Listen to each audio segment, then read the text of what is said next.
I remember you. Yeah, right. Law & Order SVU celebrated Ice-T's Sergeant Fin Tutuola this week in an emotional episode that gave fans everything we could ever want.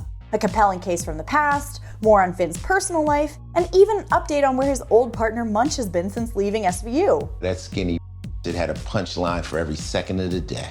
It was a pretty emotional episode, so let's get into season 24's Dutch Tears. I'm Anna Rumor, and this is Pop Culture Social Call.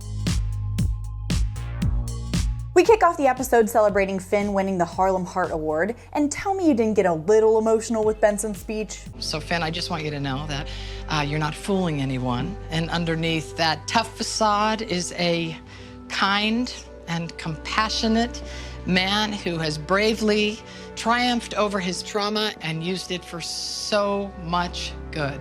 But things go from good to a gun being pointed at him when Fin gets home. Do I look familiar? No, but I'm sure you'll refresh my memory. And that's how we meet Dutch, a man who Fin put behind bars back in his narcotics days. Dutch says he sought out Fin after being repeatedly sexually assaulted during his years in prison as part of a whole ring that was facilitated by one of the correctional officers, and he wants justice now. Fin agrees to help. I mean, that's Fin for you. And he brings in the rest of the SVU team to track down the CEO Dutch ID'd, despite his recent promotion and super defensive wife, who gives the heads up to Dutch's assailant before police can get to him. Now, Dutch thinks the police should have shot him on sight, but they move forward in IDing the guy slowly but surely as Fin reminds him he's got so much more to live for than revenge, like a daughter. And it leads to a really emotional moment where Fin talks about his relationship with his son, Ken, and we always love a Ken reference. Yeah, Ken and I get along fine. And I love my grandson. He's a cute kid.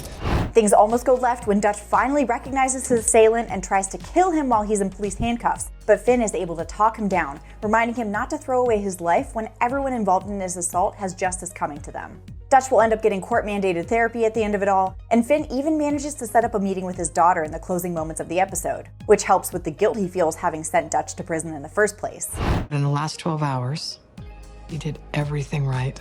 It was a bittersweet episode, like so many of them are, but it tilted a little bit more towards sweet when we got an update about where John Munch, everyone's favorite curmudgeon, is today.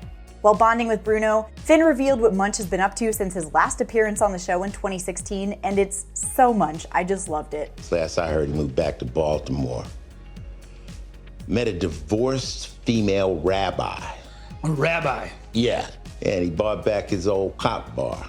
Also, what an episode to air the same week that Ice-T gets his star on the Hollywood Walk of Fame. I mean, we should all be celebrating Ice-T as much as possible. Let me know what you thought of the week's episode in the comments, like and subscribe while you're there, and head over to popculture.com for the latest in entertainment news. Until next time, I'm Anna Rumor, and this is Pop Culture Social Call.